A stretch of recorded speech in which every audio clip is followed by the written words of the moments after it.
All right, let's talk today about legs, right?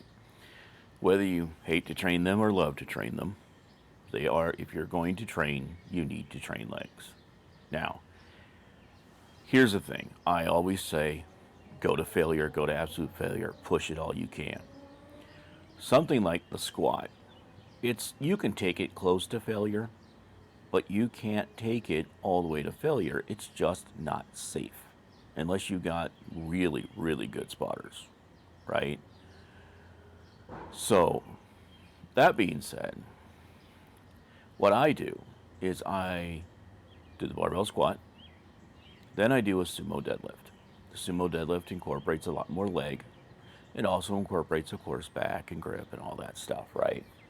And you can take that to failure. But you're not really, like, the sumo deadlift's not all leg, and you're not really getting the legs to failure. It's an all body movement. And that's where the leg press comes in. The leg press, especially properly situated with safeties and things like that, you set that the safety at the bottom where if you need to set it down, you can then crawl out. Okay? And it's easy to spot. It's not a hard thing to spot somebody on a leg press. But the leg press is something that you can take to failure and even get forced reps on if you have a good enough spotter. Right?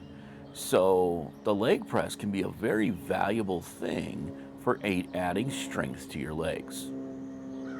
It really can, right? And you can load a good amount of weight on a leg press. Don't let that stop you, right? It's just resistance, okay? So the thing about it is that when you get on a leg press, all right, and I see the things that are like, well, narrow footwork's this and wide grip, I take a power stance on the leg press, and when you get heavy, trust me, it takes every bit of your leg to move that, right? It is a bit heavier on the hamstrings and I believe the glutes, right? When you're going down in the leg press and you're heading down, if your lower back starts coming off of the bench, stop. That's when you stop, right? I don't care how deep it is. If your lower back starts coming off the bench, stop. We do not want to hurt our lower back. There's a lot of weight there, okay? Do not lock out your knees. Keep your knees from locking out, okay? But take them really close to lockout so you get the full range of motion. Set the stops on the leg press. Any good leg press should have stops that stop it from coming too low. Take a minute in your warm-up sets to set that where it needs to be. Set the back of the leg press somewhere where it's comfortable. It's really not that big of a deal, right? You want a good range of motion.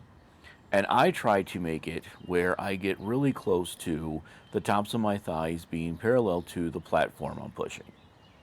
Okay?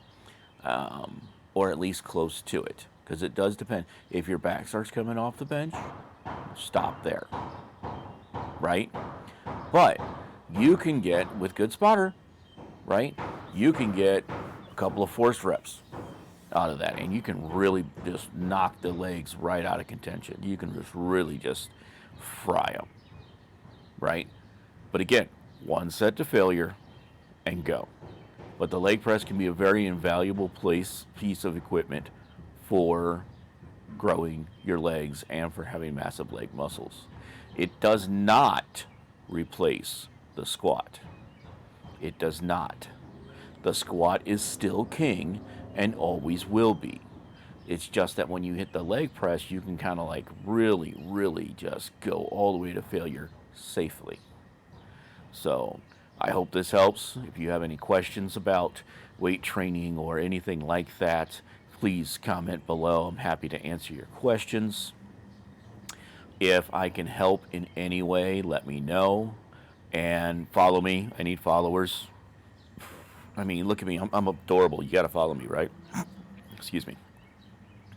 So, until then, take the world by storm and everybody have a great day.